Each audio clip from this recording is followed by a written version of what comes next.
আমরা উপজেলা ইঞ্জিনিয়ার কাছে জিম্মি সঠিকভাবে কাজ করলে সময় মতো উনি টাকা না দিয়া ঘুরাইতে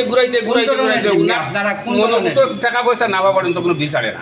সিলেটের গোয়াইনঘাটে উপজেলা প্রকৌশলী রফিকুল ইসলামের নানা ধরনের অত্যাচারে অতিষ্ঠ স্থানীয় ঠিকাদাররা। উপজেলা প্রকৌশল বিভাগের বেশিরভাগ কাজে অনিয়মের অভিযোগ তুলেছে ঠিকাদার ও তার সহকর্মীরাও। ঠিকাদার আর সাইট ইঞ্জিনিয়ারদের জিম্মি করে কমিশন আদায়ের অভিযোগ নিত্যই। আওয়ামী লীগ সরকারের আমলে রাজনৈতিক প্রভাব বিস্তার করে একাধিকবার বদলি ঠেকানো সহ দুর্নীতি করে বিপুল সম্পদশালী হবার অভিযোগে রয়েছে তার বিরুদ্ধে। সম্প্রতি নানা অভিযোগে প্রকৌশলীকে ঘেরাও করেন ঠিকাদাররা। এ সময় স্থানীয় সংবাদকর্মীরা উপস্থিত হলে তাদের কাছে রফিকুল ইসলামের নামে বিভিন্ন অভিযোগ করেন ঠিকাদার ও স্থানীয়রা। রাস্তার পাশে যে গর্তগুলা ছিল, গর্তগুলা কিন্তু বালু দিয়ে খালি লেবেল দিচ্ছে, তারপরে ডালাই ছাড়ছে। ওটা সঠিকভাবে কাজ হয় না, এটাই আমার অনুমান। বাজেট হয়েছিল আওয়ামী লীগ দলে 3 লক্ষ টাকা।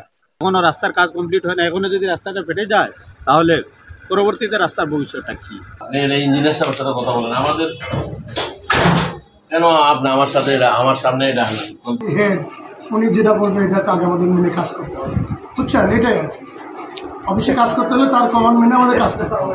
এ বিষয়ে তার সাথে কথা বলতে চাইলে ক্যামেরার সামনে কথা বলতে রাজি হননি রফিকুল ইসলাম। এ সময় চিত্রগ্রাহকের সাথে অশালীন আচরণ ছাড়াও বিভিন্ন হুমকি দেন তিনি। আমাদের সাংবাদিক কি অ্যাডভোকেট আর পুলিশ এদের সাথে কথা বলতে গেলেই তোমার মুশকিল। আমি বললাম যে এখন আর কোনো না, একটু অন্য বিষয় আপনার এখন আর আমি এখন এখন আর কোনো বিষয় আমি বলবো না। রফিকুল ইসলামের ব্যাপারে তদন্ত করে অপরাধ প্রমাণিত হলে আইনগত ব্যবস্থা নেওয়া হবে বলে জানিয়েছে উপজেলা প্রশাসন। সুপারভাইজার নিয়োগের ক্ষেত্রে বা তাদের কাজ করার ক্ষেত্রে কোনো ধরনের স্বজনপ্রীতি রয়েছে কিনা সেই বিষয়টি যাচাই বাছাই কার্যক্রম চলমান রয়েছে। ইলিয়াস কমল, মাই টিভি।